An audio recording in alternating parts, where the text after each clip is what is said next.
Good evening to all of you. कल तक हम लोगों ने सेल का मिक्स कॉम्बिनेशंस को पढ़ा था और डिटेल्स में भी गया, मैक्सिमम करंट के लिए कंडीशंस भी निकाला था। N r is equal to m r, ये कंडीशन प्रूफ भी किया था। फिर बाद में n r is equal to m r, जहाँ आर एक्सटर्नल रेजिस्टेंस था और आर इंटरनल रेजिस्टेंस था। ये बताने का मकसद ये था कि जेई में इस लेवल से ही क्वेश्चंस पूछा गया था, इसीलिए मैं सोचा एक स्टेप आगे बढ़ के और बता दूं इसको। देखिए कैसा क्वेश्चंस पूछा था, उस क्वेश्चंस पर चलते हैं हम लोग। एकदम जेई के लिए है ये सवाल।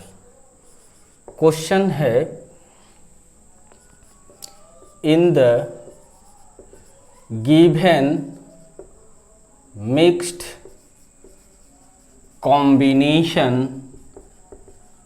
Of cells are 200 and internal, comma दे दिए, internal resistance of each cell is 2 ohm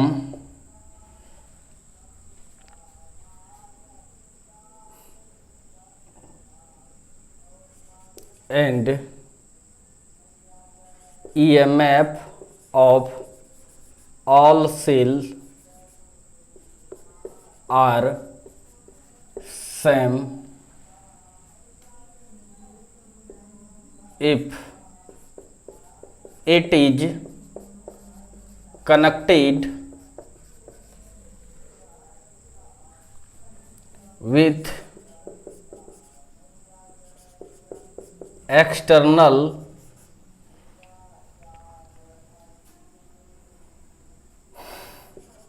resistor of resistance 10 ohm, then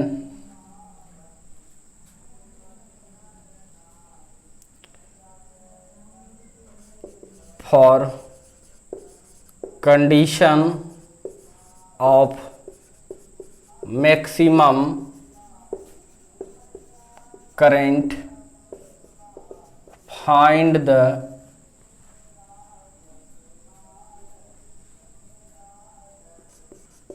how many cells are connected in series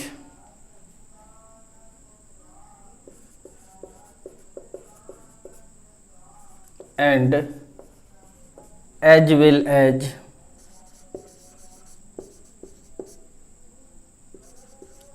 how many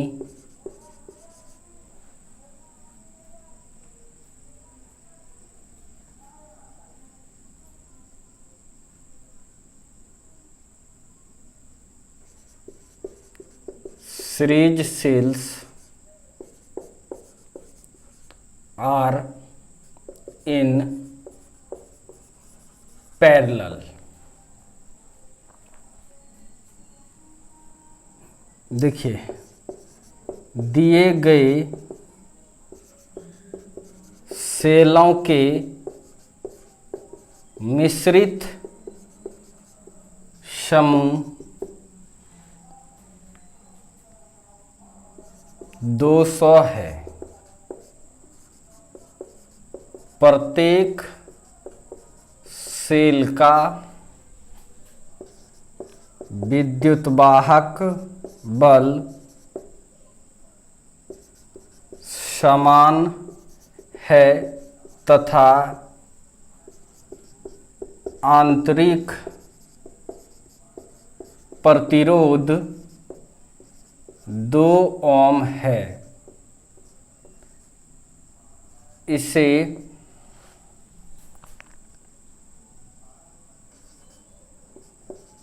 बाह्य प्रतिरोध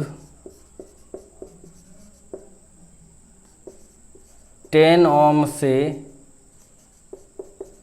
जोड़ा गया है।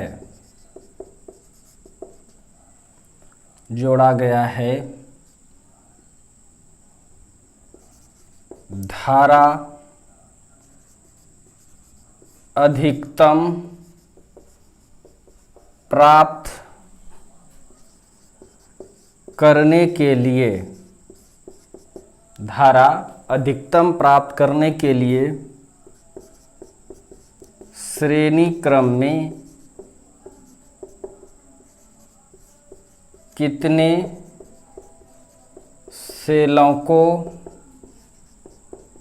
जोड़ना होगा तथा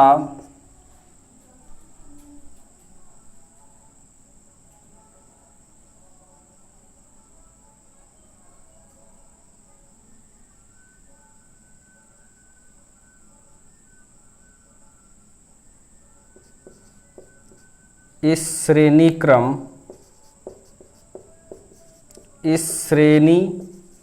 क्रम सेलों के समूह को कितनी बार समांतर क्रम में जोड़ना होगा। जेई का क्वेश्चन है, बहुत ही आसान क्वेश्चन है। लिखा हुआ बहुत बड़ा तुम्हें दिख रहा है, लेकिन ये बड़ा नहीं है। फटाक से वीडियो को पॉज करें और क्वेश्चंस को राइट डाउन करें।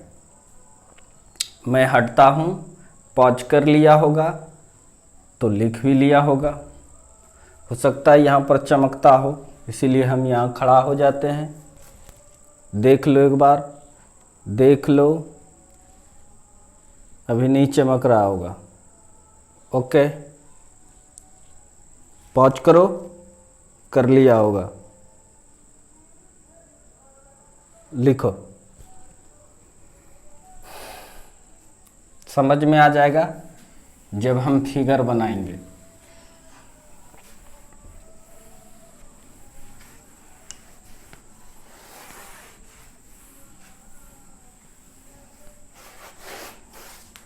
तो देखना, कल वाला ही है। एक सेल जोड़े, दूसरा सेल जोड़े, तीसरा सेल जोड़े, dot dot dot, n cell जोड़े। सबका EMF सेम है और सबका इंटरनल रेजिस्टेंस भी सेम है। यहाँ भी दिखा सकते हैं, बगल में भी दिखा सकते हैं, इस तरह से। अब फिर ये दूसरा जोड़े, इसी तरह का अरेंजमेंट, कोई उल्टा सीधा नहीं है।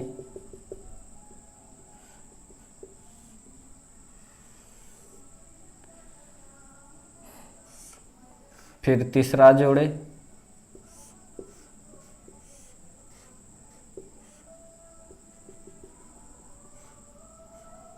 इस तरह से है। फिर डॉट डॉट डॉट लगाए, और जुड़ा है, और जुड़ा है,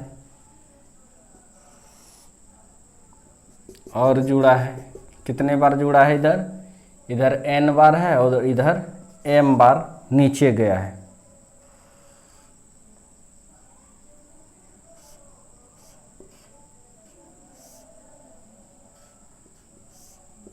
इस तरह से कल वाला ही है बिल्कुल।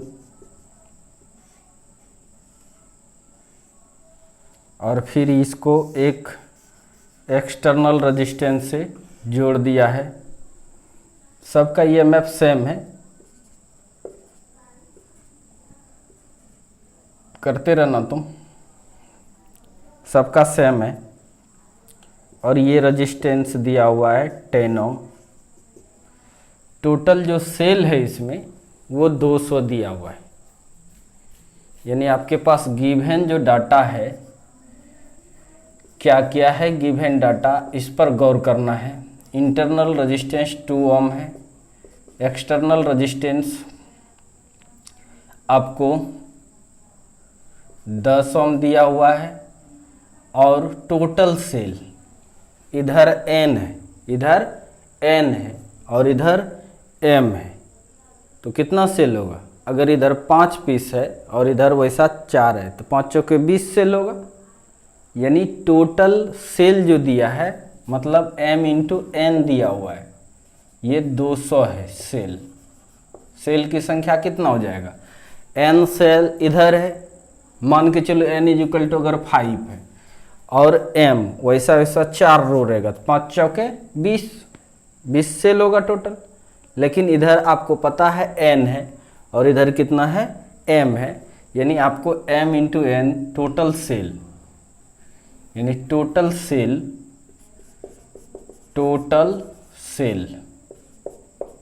क्या हो जाएगा? m into n is equal to कितना है? 200। यह बात आपको दिया हुआ है। और चाहिए क्या? Maximum current. क्या चाहिए? इससे जो करंट पास हो वह करंट मैक्सिमम होना चाहिए। करंट जो पास होगा वो करंट क्या होना चाहिए? मैक्सिमम। जब मैक्सिमम फॉर मैक्सिमम करंट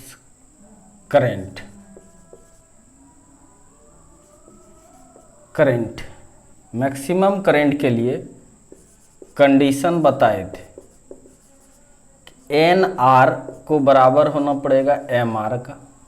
यह बात हम लोग को पता है, तो इसको आगे बढ़ाते हैं।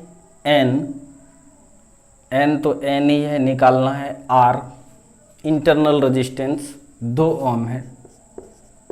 एम कितना है? निकालना ही है, और एक्सटर्नल रेजिस्टेंस 10 है। कट जाएगा तो क्या आ जाएगा? 5। यानी इस तरह से यहाँ n is equal to 5m आ गया। ये जो दिया था इसको इक्वेशन फर्स्ट, इसको इक्वेशन सेकंड मान लो। समीकरण फर्स्ट में सेकंड का मान रखने पर, putting the value of equation second in equation first, तो इसको राइट डाउन करो, पॉज करो वीडियो को एकदम पॉज करो। हम इसको छेक रहे हैं, एकदम लाइट हमको नहीं लग रहा है कि चमक रहा है। आप पॉज कीजिए, पॉज करो और लिखो इसको। पॉज करके लिख लिया, आगे बढ़ता हूँ। तो इसको मिटाना चाहूँगा।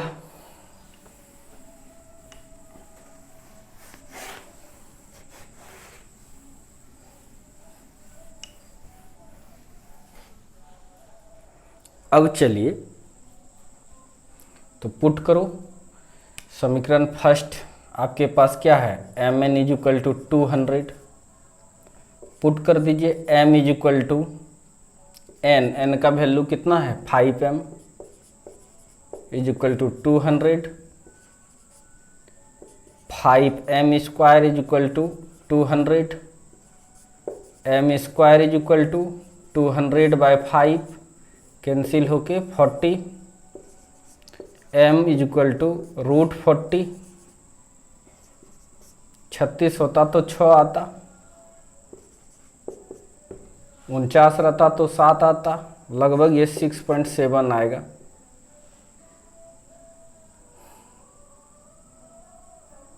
ऐसे भी इसको ऐसा भी लिख सकते हैं, 4 इंटू 10, 4 का 2 √10, फिर भी √10 का निकाल कर कैलकुलेशंस करोगे तो इतना आएगा। ये m, यानी कह रहा है कि m वो जो नीचे था, जो ऊपर में था n पीस, और वो वाला समूह फिर m बार था, तो वो कितने बार होना चाहिए? 6.7। ऐसा संभव है ये डाटा? सर आंसर संभव ये नहीं है। 6.5, 6.75 ये सब होगा जो? नहीं, 6 हो सकता है। अगर 6 इधर ले लेंगे तो यहाँ पर चलिए n बराबर क्या लिख सकते हैं? 200 बटे m, n इजिकल टू 200 बटे m।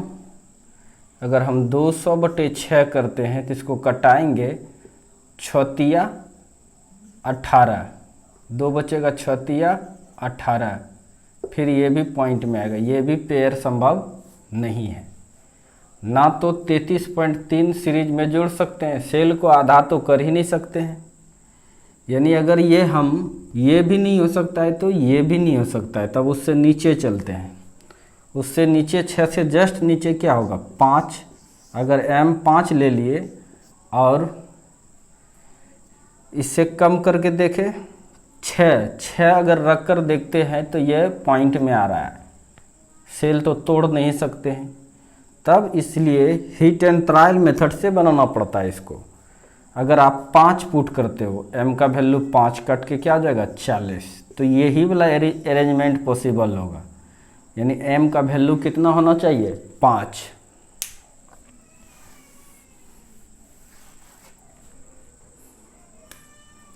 लिखेंगे this value is not possible. Option रहेगा, अपने तुमको नहीं रहेगा। This value is not possible, सो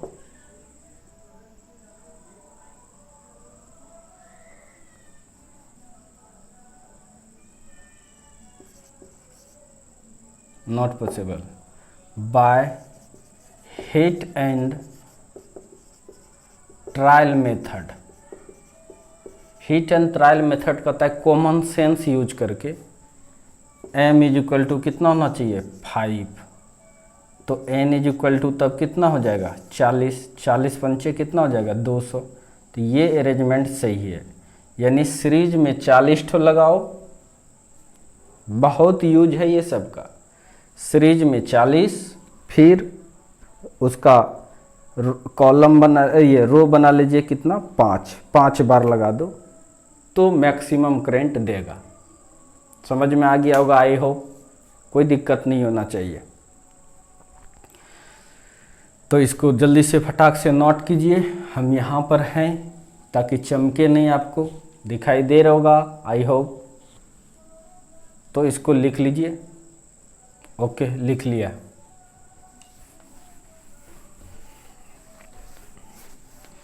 अब हम लोग आगे चलते हैं, जो कि बोर्ड के लिए VVI, थ्योरी के लिए, थ्योरी में भी आ सकता है और प्रैक्टिकल में भी आ सकता है। तो दोनों काम हो जाएगा आपका। VVI नाम है मीटर ब्रिज, और आसान भी है ये, मीटर सेतु, बहुत आसान है। आपको मैंने व्हीट स्टोन ब्रिज पढ़ाया था, ध्यान देना उसको। क्या था व्हीट स्टोन ब्रिज? इस तरह से था। क्वेश्चंस कुछ करवा दे रहा हूँ व्हीट स्टोन ब्रिज पर। इस तरह से एक बैटरी जुड़ा रहता था और यहाँ पर गैल्वेनोमीटर रहता था, इस तरह से। ये R1, इसको R2 बोलो, जो बोलना है। अगर R3, इसको क्या बोल दिए? R4। अगर इससे करंट पास नहीं करता था तो ये बैलेंस कंडीशन था व्हीट स्टोन ब्रिज का। अगर इससे करंट पास नहीं करता था तो हीट स्टोन का ये बैलेंस कंडीशन था। जब बैलेंस कंडीशन रहता है तो R1/R2 बराबर R3/R4 हम लोग आराम से लिख सकते हैं, कोई दिक्कत नहीं होना चाहिए। अगर मैं तुमको दे दूँ ये 2 ओम है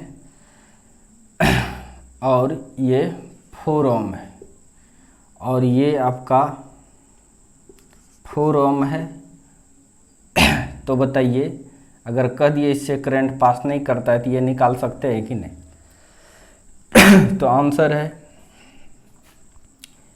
क्वेश्चन दे रहे हैं मीटर ब्रिज पढ़ने से पहले, इन द गिवन फिगर फाइंड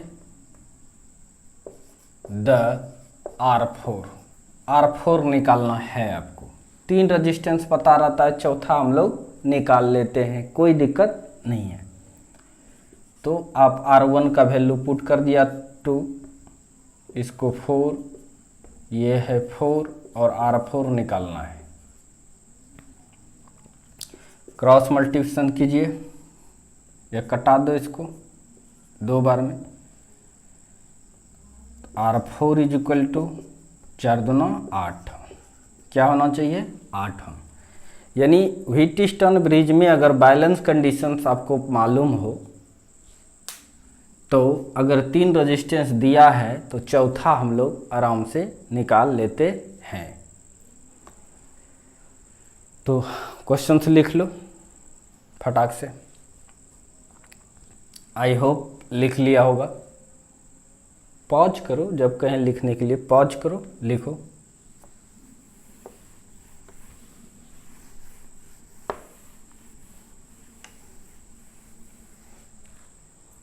अब तुम देखो, अगर मैं इस तरह से बनाऊं, एक रेजिस्टेंस ये है, एक रेजिस्टेंस ये है, उस दिन भी बताए थे, आज भी बताते हैं।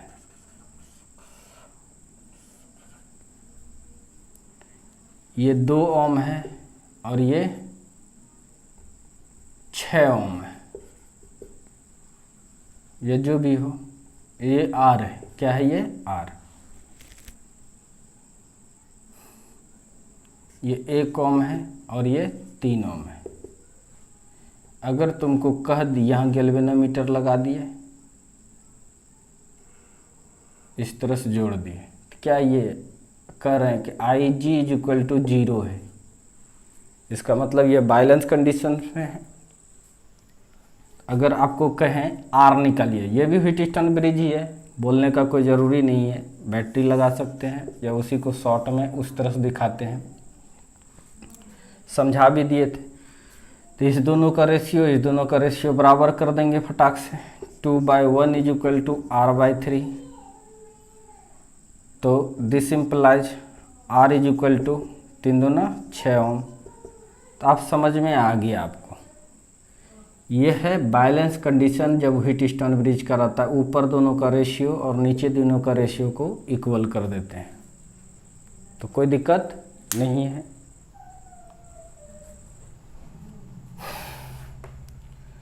तो आई होप ये भी क्वेश्चन था, लिख लिया।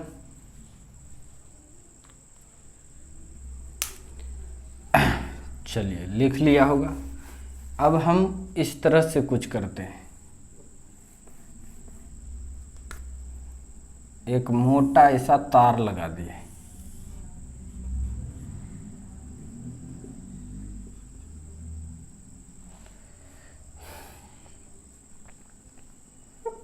और इसमें यह 2 ओम आपको दे दिए।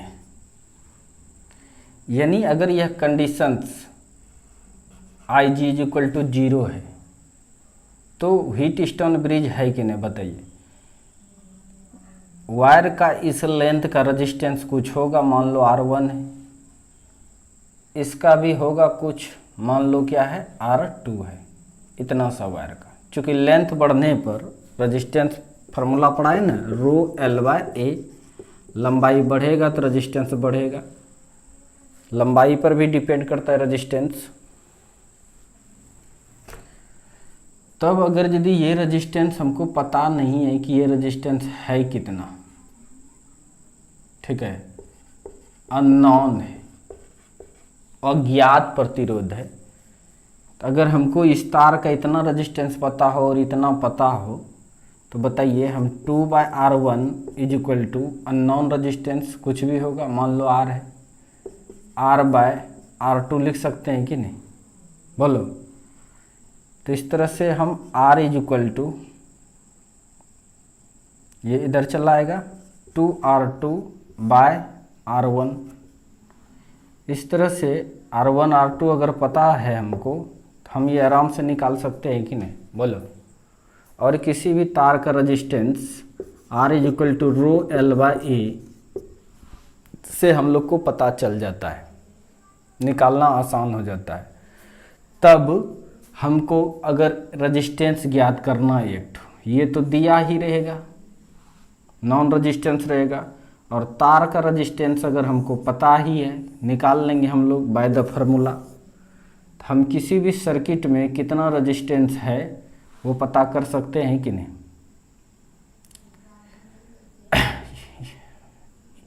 करें कब, जीरो तो कहीं ना कहीं होने हैं। सपोज डैट ये 2 है और ये 4 है, तो रेशियो कितना हो जाएगा, 2/4 का मतलब 1/2, बोलो।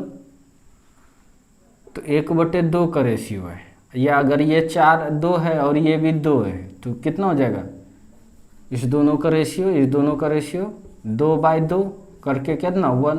तो इसको अगर बीच में रखेंगे तो ऑब्वियसली है जितना रेजिस्टेंस इधर उतना ही होगा। तो रेशियो इसमें सब पॉसिबल हो जाएगा। यहाँ से यहाँ तक अगर ये जौकी को यानी गैल्वेनोमीटर को टच करवाएं यहाँ से यहाँ तक, तो कहीं ना कहीं तो ज़रूर है कि ये जो रेशियो होना चाहिए था इसका, वो इधर वाला भी रेशियो मिलना ही है, यानी गैल्वेनोमीटर से करंट पास नहीं होगा। तो इस तरह से हम बैलेंस कंडीशंस हम प्राप्त कर सकते हैं कि नहीं, आसानी से, आराम से कर सकते हैं। तो यही कॉन्सेप्ट का यूज करके, यानी व्हीटस्टोन ब्रिज का ही यूज करके साइंटिस्टों ने किससे क्या मेजर कर रहे थे, इससे रेजिस्टेंस माप लेंगे हम सर्किट में, कहीं पर रेजिस्टेंस हम लोग माप लेंगे कितना रेजिस्टेंस है। यानी व्हीटस्टोन ब्रिज के बैलेंस कंडीशंस का ही यूज करके साइंटिस्टों ने एक इंस्ट्रूमेंट बना लिया, डिवाइस बना लिया, इलेक्ट्रिकल डिवाइस, जो कि रेजिस्टेंस को मेजर कर देता है, मापता है। उसी को बोले का नाम है मीटर ब्रिज। क्या नाम है उसका, मीटर ब्रिज। पढ़ेंगे तो और अच्छे से सीखेंगे। यानी व्हीटस्टोन ब्रिज से कैसे साइंटिस्ट सोचते सोचते, जैसे आप लोग अभी सोचते सोचते पता चल गया, एक ठो खाली दिया हुआ रेजिस्टेंस चाहिए, बाकी तार के सहायता से 2 रेजिस्टेंस और पता कर लेंगे। तो जब कभी भी किसी का रेजिस्टेंस मापना होगा सर्किट में, कहीं पर भी फटाफट माप सकते हैं, ठीक है। तो व्हीटस्टोन ब्रिज का ही प्रैक्टिकल एप्लीकेशन है मीटर ब्रिज। क्या नाम पड़ा मीटर ब्रिज, ये सब भी आपको समझ में आ जाएगा। देखते हैं क्या है मीटर ब्रिज, सब कुछ समझ में आ जाएगा। The electrical device, the electrical device which is useful for measure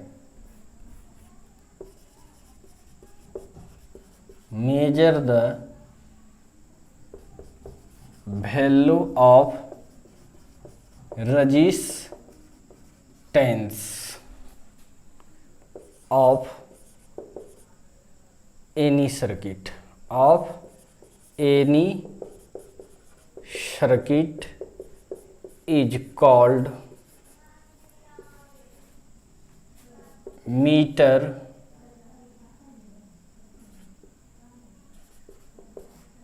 bridge. Hindi देखिए, वह विद्युतीय युक्ति जिसका उपयोग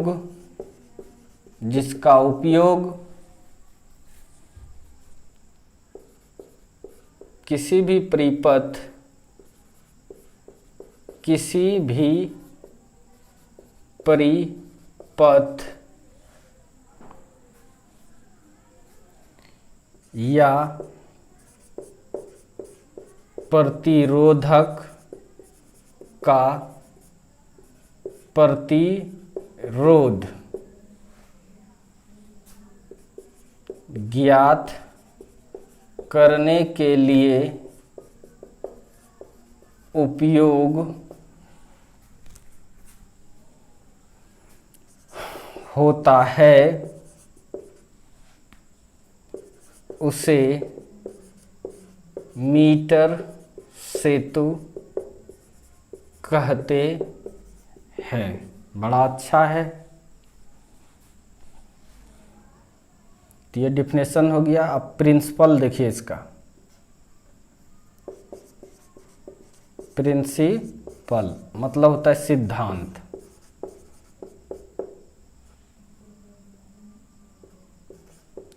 सिद्धांत एकदम it is the practical application of Wheatstone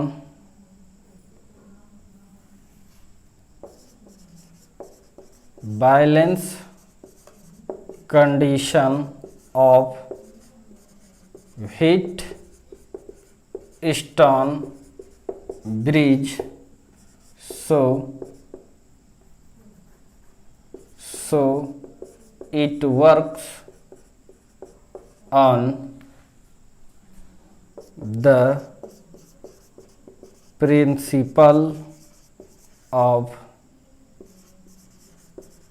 balance condition of Wheatstone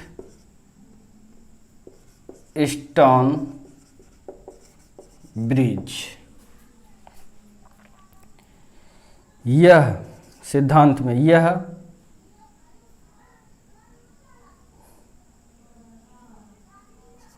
संतुलित व्हीटस्टोन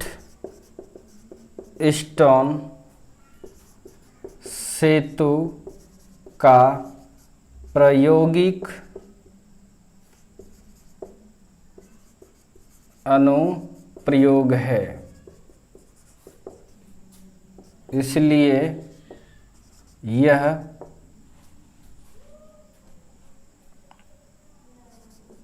संतुलित व्हीटस्टोन सेतु के सिद्धांत पर कार्य करता है। तो समझ में आ गया, आई होप आपको बहुत अच्छे तरीक़ा से। तो फटाक से वीडियो को पॉज कीजिए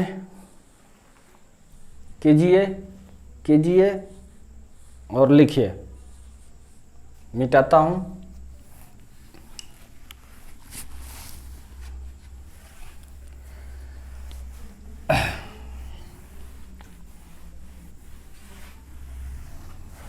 तो बहुत अच्छी बात है।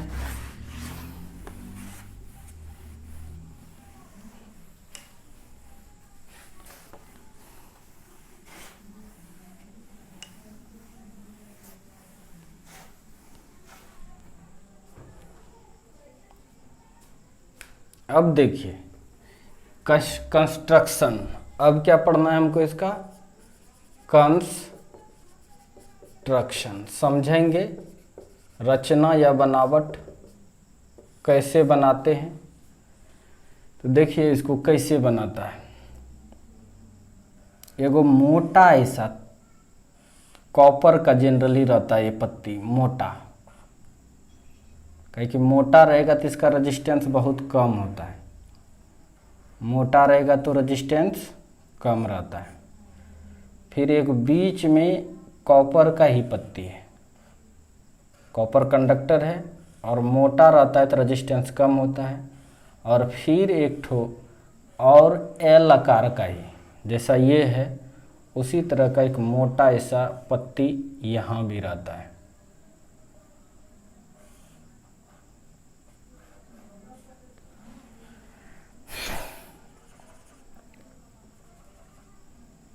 ये सब लकड़ी के बोर्ड में सेटअप रहता है और यहाँ से एक रॉड रहता है या तार को मैग्नीन या कंस्टेंटेन का एक वायर है, यूनिफॉर्म वायर है, एक समान है, बना देते हैं। ये मोटा ऐसा है, ये वायर है और इसी के पैरेलल एक मीटर स्केल लगा रहता है। सब लकड़ी के बोर्ड में सेटअप रहता है। एक यहाँ इस तरह से 1 2 3 4 5 6 ऐसे ही 7 8 9 10, इसके बीच में भी छोटा छोटा।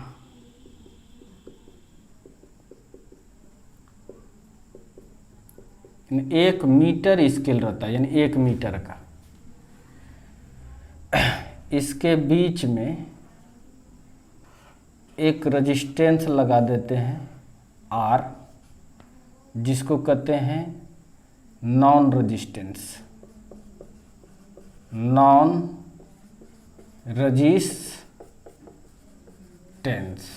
मतलब होता है ज्ञात प्रतिरोध। ज्ञात प्रतिरोध यानी ये पहले से पता है हमको, ज्ञात प्रतिरोध। और ये खाली रखते हैं, जिसको मापना है उसको लगाते हैं। सपोज दैट ये खाली वाला भी है S, अज्ञात अननोन रेजिस्टेंस,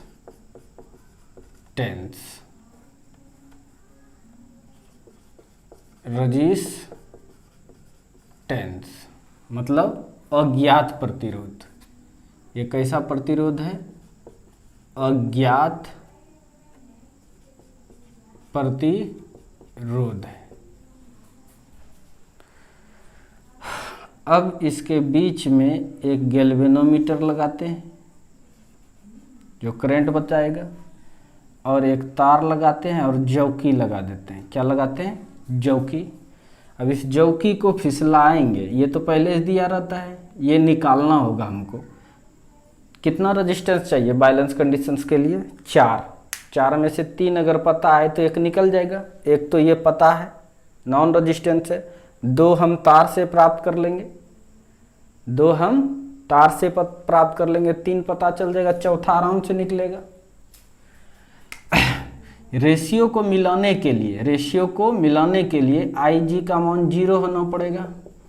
तुरंत नहीं होगा 0, बस इसमें हुक फंसा रहता है, ये जौकी है, इसको फिसलाओगे एकदम गारंटी है। यहाँ से लेके यहाँ तक लाओ या यहाँ से लेके यहाँ तक लाओ, खिसका के चेक करो स्लाइड करके, तो कोई न कोई ऐसा पॉइंट आएगा। मान के चलो खिसका के हमने लाया है यहाँ पे,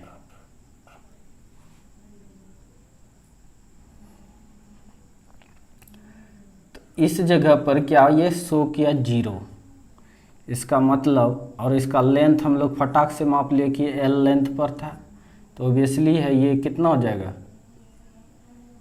ये 0 से स्टार्ट हुआ है और यहाँ कहाँ तक है 100 सेंटीमीटर, 1 मीटर का, बोलो है ना।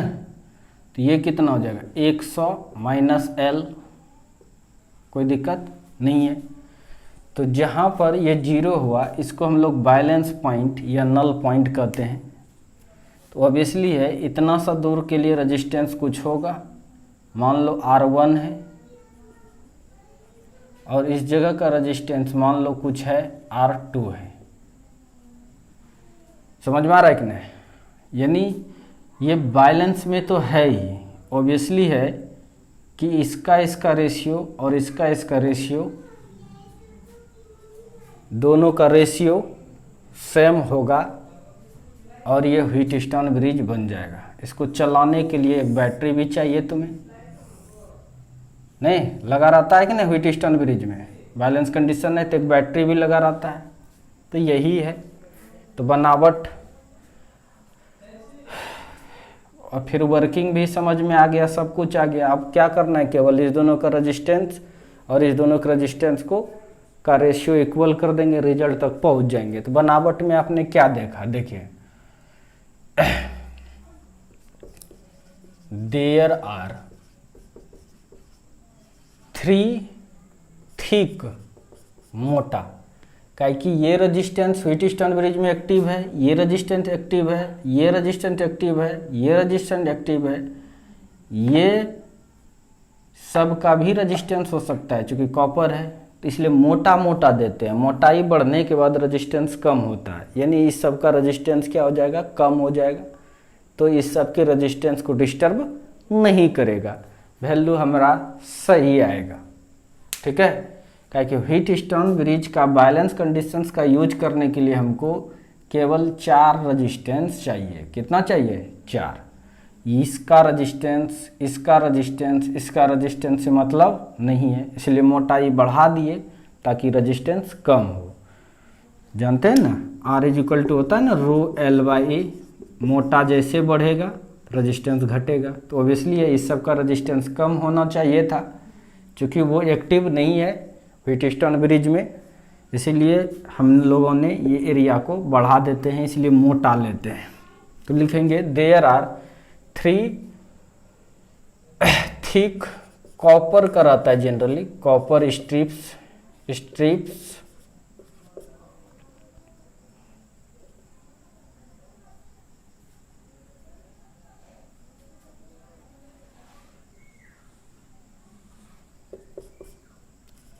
2 strips are L shape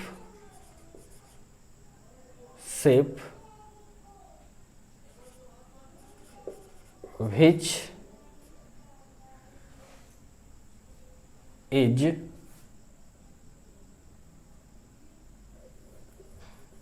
and 1 strip is placed between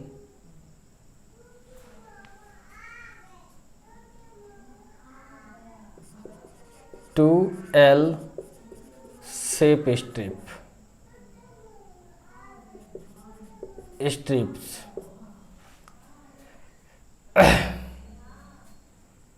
and provides two gap in one gap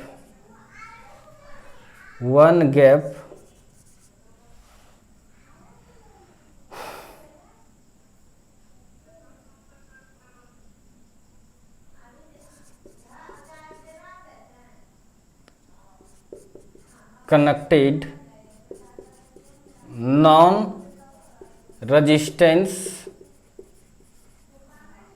and second gap connected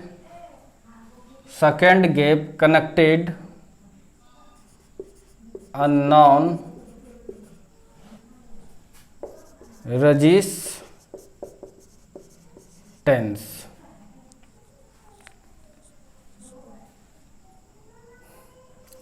1 metre manganin और constantan wire are also connected between L-shape strip and a parallel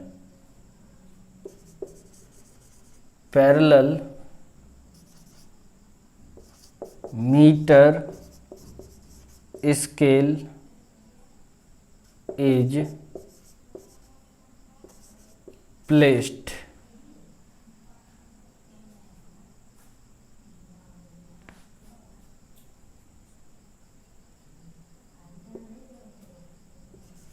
a driving cell is also connected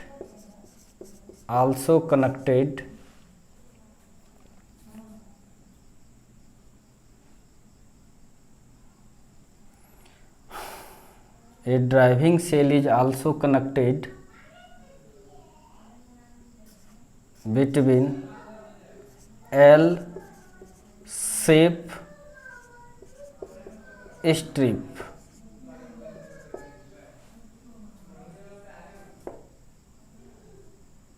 and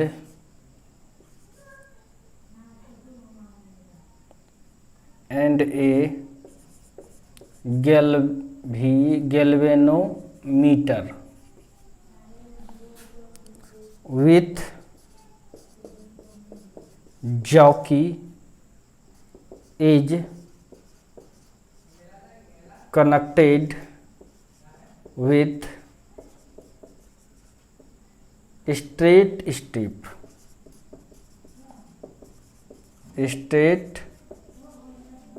strips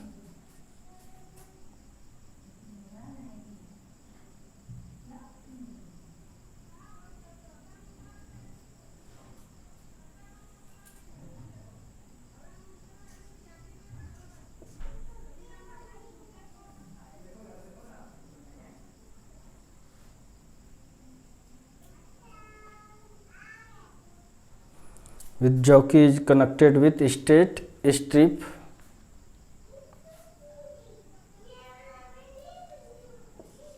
which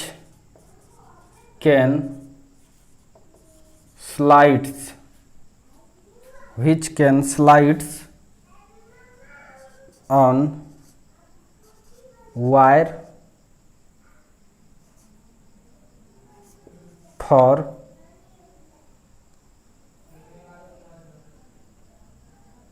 जो कि wire से पर slide हो सकता है। सारी बातें को लिख दिए।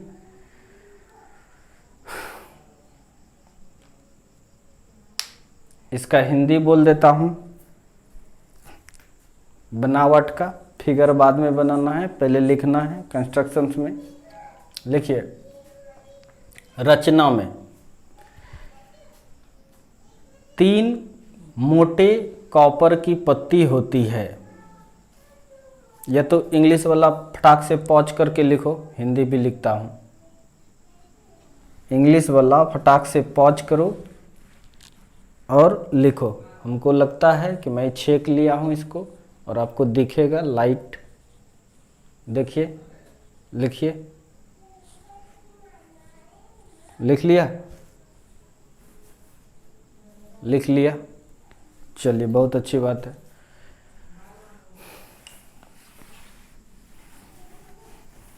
कंस्ट्रक्शन मतलब होता है रचना। रचना में जो जो चीज़ है वो सब चीज़ को लिखना होता है। शॉर्ट फॉर्म भी बताएंगे, इतना लिखेंगे तभी नंबर देगा। ऐसा ज़रूरी नहीं है, कुछ छूट भी जाता है तो कोई दिक्कत नहीं है। कंस्ट्रक्शंस में ज़्यादा नंबर नहीं है। बना दिए फिगर, कौन बनाएगा? जो जानेगा तो वही न बनाएगा। तो लिखिए रचना, हिंदी वाले।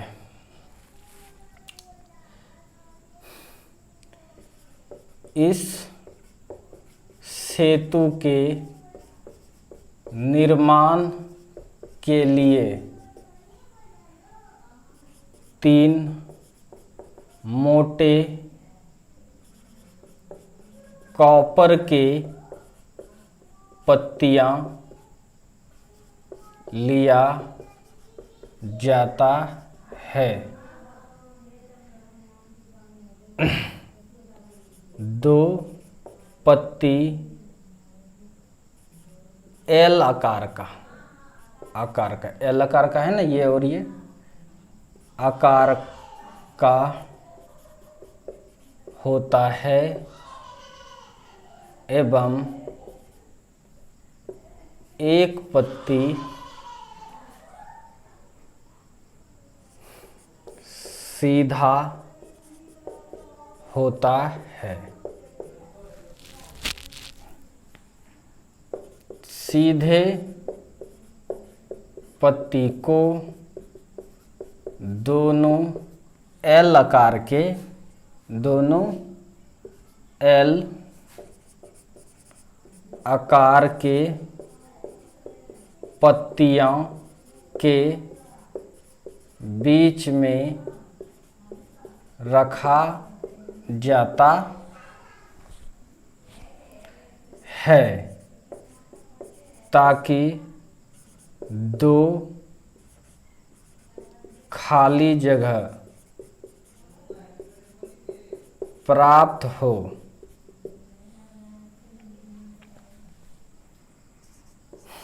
पहले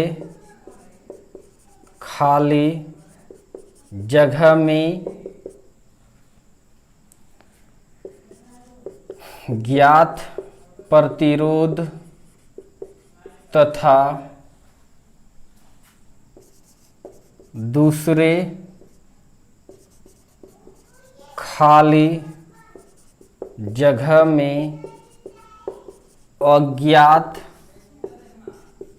प्रतिरोध होता है। एल आकार के पत्तियों के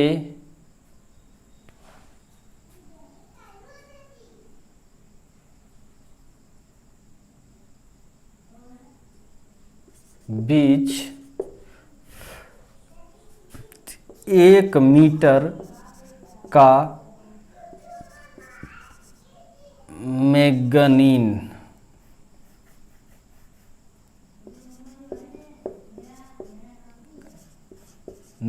या कांस्टेंटन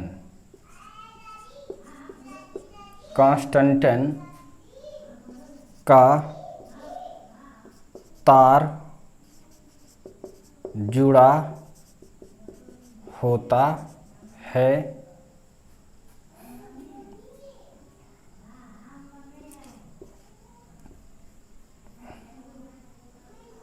तथा इसी पत्तियों से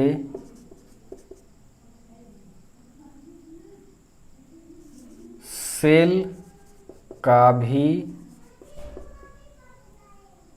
कनेक्शन होता है। सेल का भी कनेक्शन होता है इसी पत्तियों के बीच।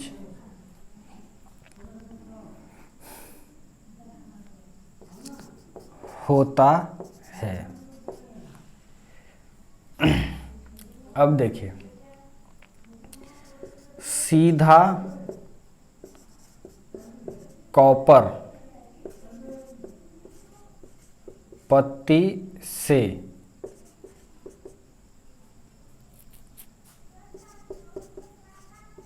गैल्वेनोमीटर के साथ जौकी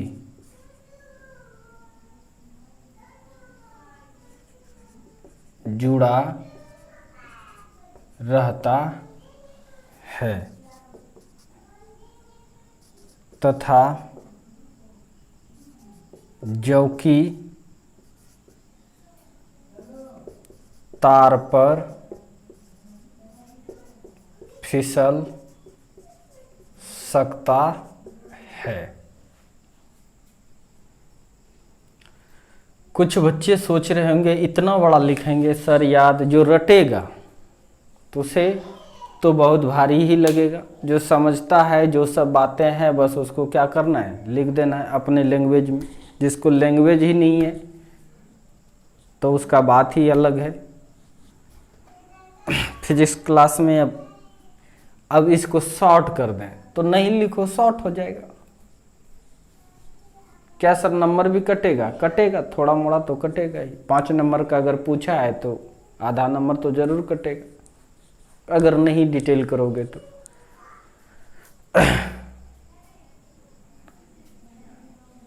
अगर कंस्ट्रक्शंस नहीं लिखेंगे या पूरा पूछ रहा है 5 नंबर में तो 1 नंबर तो ये कटेगा, गारंटी है।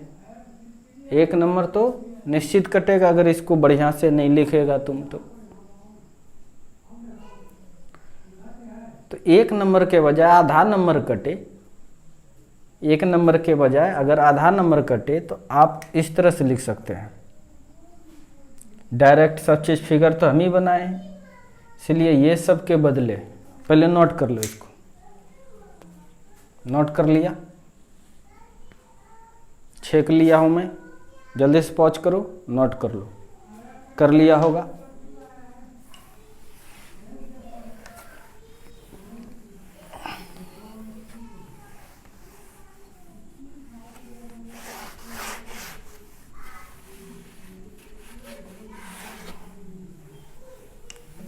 अब तुम देखो, ऐसी चीज को आप क्या कर सकते हैं, एक शब्द में लिख सकते हैं कंस्ट्रक्शंस में, या और मतलब या आपको नहीं ये लिखने आता है या नहीं लिखना चाहते हैं, अगर ये नहीं लिखिएगा तो 5 नंबर में 1 नंबर तो कटना है, निश्चित है।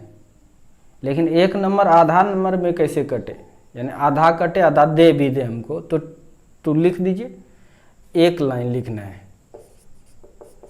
Situation is set as shown in the figure। स्थिति को चित्र में दर्शाया गया है। तो सर आप यही काहे लिखा है, कौन टेंशन लेता है? 5 नंबर में अगर आधा नंबर इससे मिल ही जाएगा तो आधा नंबर के लिए इतना बड़ा क्यों लिखेंगे? सर आपको हम कहना चाहते जो टॉप करेगा उस बच्चे को भी थोड़ा, उस बच्चे का भी ख्याल है हमें। अगर हम ही ये लिख के दे देंगे तो वो इसलिए वही याद करेगा, तो 100 में 100 नंबर उसको कभी नहीं आएगा। 100 में 100 नंबर लाने के लिए थोड़ी भी मिस्टेक नहीं होनी चाहिए। जिसको पास करना है या नहीं टॉप करना है, पूरा का पूरा नंबर नहीं लाना है, पूरा बनाया और 80 भी आता है तो उससे खुशी मिल जाता है, तो वैसे बच्चे ये एक सेंटेंस यूज कर दीजिए। कहीं पर भी कंस्ट्रक्शंस लिखना है, कहीं पर भी किसी भी चीज का, पहले तो आपको अगर याद है तो आप लिख ही सकते हैं। अगर आपको ये फिगर तो बनाना ही पड़ेगा, फिगर नहीं बनाई, फिगर अगर जानते हैं आप तो आप लिख भी सकते हैं, कहीं कोई दिक्कत नहीं है, माथा भारी करने की कोई ज़रूरत नहीं है। नहीं लिखना चाहते हैं तो ये लिख दीजिए। कोई अगर जानकार होगा, सहने वाला, कॉपी चेक करने वाला, तो फुल नंबर दे देगा, क्या कि ये एकदम साफ कर है, स्थिति को चित्र में दर्शाया गया है। जो भी इसकी स्थिति है वो सब चीज़ चित्र में दर्शा दिए हैं, ठीक है। वो देख ले क्या क्या है और नहीं है, तो समझ में आ गया। तो ये 1 लाइन भी लिख सकते हैं आप। नहीं तो हम तो डिटेल्स में पता है आपको, तो उस तरह से लिखना है। और उसके बाद अब फिगर बना लीजिए। फिगर बना लीजिए। पहले आपको लिखना है क्या है मीटर ब्रिज, फिर आपको किस सिद्धांत पर काम करता है, फिर अब कंस्ट्रक्शंस हो गया। अब हम लोग कंस्ट्रक्शंस लिख के फिगर बना दिए। अब हम लोग वर्किंग पढ़ेंगे। फिगर बन गया, अब वर्किंग, काम कैसे करता है, कार्य विधि। When jockey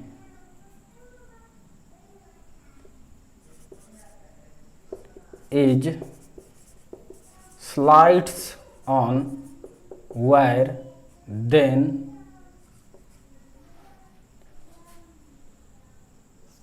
at any point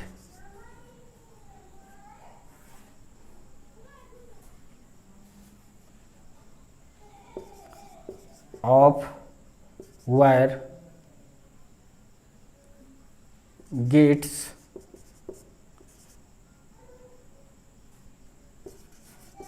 balance point और null point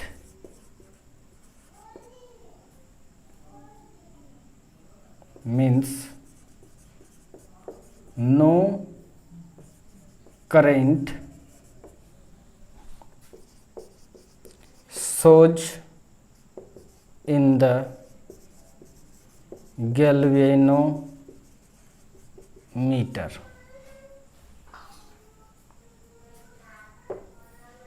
हिंदी इसका हो गया, जब तार पर जॉकी को फिसलाते हैं तो तार के किसी बिंदु पर निश्चित संतुलन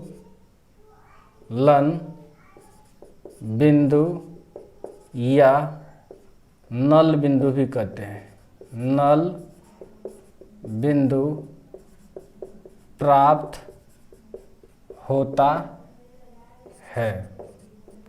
अर्थ है, यानी नल बिंदु या संतुलन बिंदु का अर्थ है, क्या अर्थ है?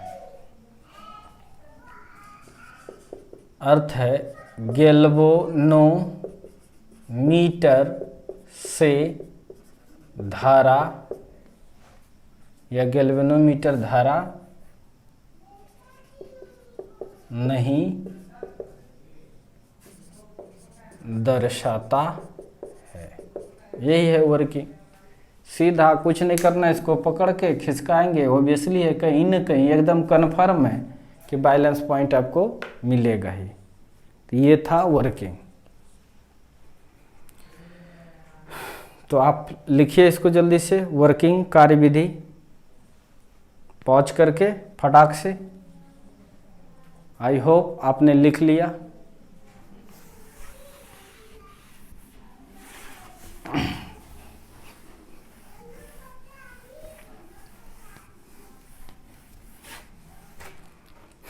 जब ये से जीरो पास हो ही रहा है, बैलेंस पॉइंट हो गया, मिल गया, तो हम लोग जानते हैं by balance condition of heat stone bridge ने हीट स्टोन सेतु के संतुलन शर्त से क्या जानते हैं बताइए? इस दोनों का रेशियो और इस दोनों का रेशियो बराबर होना चाहिए। R/R1 is equal to S/R2। But ये R हमको पता है, S निकालना ही है, अच्छी बात है, लेकिन ये R1 अपने मन से मान लिए है, इसीलिए इसको चेंज करना बहुत ज़रूरी है। आपके पास ये L मिला है नल पॉइंट,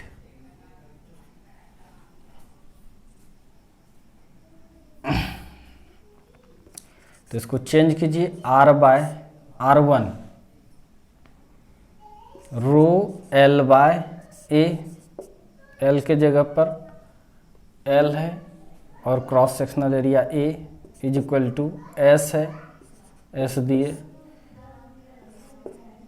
R2 के लिए रो एल कितना है इसका 100 minus L, 100 minus L by area. तो दोनों साइड एरिया है, कैंसिल हो जाएगा, रो ने रो को कैंसिल कर दिया। इस तरह से R by l is equal to s by 100 minus l. आगे बढ़ाएं तो एस ही निकालना है हमको, तो ये आ जाएगा इधर, डायरेक्ट लिख रहे हैं एस इज इक्वल टू, ये इधर चला आया R इंटू 100 माइनस एल, ये चला आया इधर बाय एल। यानी अननोन रेजिस्टेंस के लिए निकालने के लिए फार्मूला आ गया आपको। क्या आ गया, क्या चाहिए आपको, केवल लगाए हैं कितना रेजिस्टेंस, जौकी को पकड़ो खिसकाओ, जहाँ पर मिला फटाक से वहाँ से एल पता चल जाएगा। इसीलिए मीटर स्केल लगाए हैं पैरेलल, इसीलिए इसका मीटर ब्रिज नाम भी पड़ा, ये ब्रिज है। मीटर स्केल पैरेलल लगाए भाई 60 सेंटीमीटर, फटाक से एल का मान पड़ गया 60 यहाँ भी पुट कर दिया, यहाँ भी पुट कर दिया, आराम से निकल जाएगा। ये बोलो जल्दी से, ये भी दिया रहेगा, ये तुरंत हम लोग, ये तो ज्ञात प्रतिरोध है, एल हम तुरंत निकाल लेंगे। तो इस तरह से हम लोग निकाल सकते हैं आराम से। तो फटाक से नोट कीजिए। अब इस पर प्रॉब्लम देते हैं, आप लोग बनाइएगा। आई होप पॉज किए होंगे और उतारे होंगे। उतार लिए हैं, कंफर्म है। बहुत आसान है।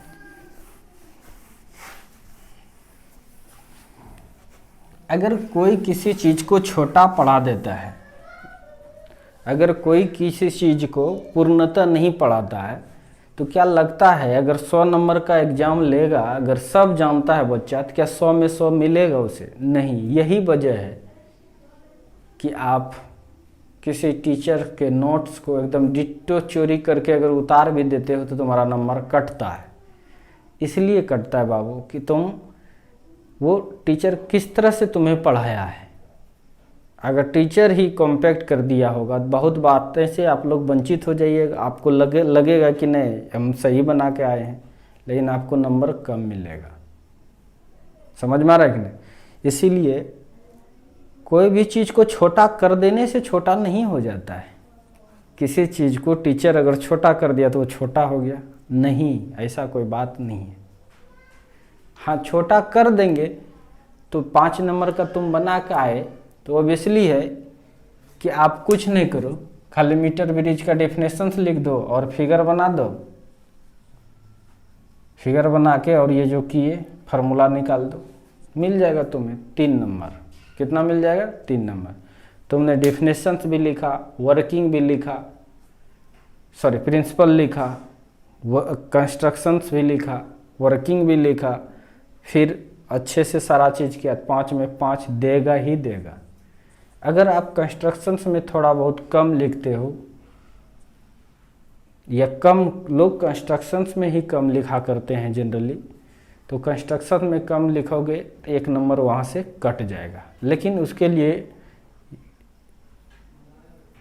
एक वह जो बताए, situation is set as shown in the figure, स्थिति को चित्र में दर्शाया गया है। कहीं पर भी, बहुत जगह हम लोग ऐसा डिवाइस पढ़ेंगे ही, तो आप वहाँ से कर सकते हो।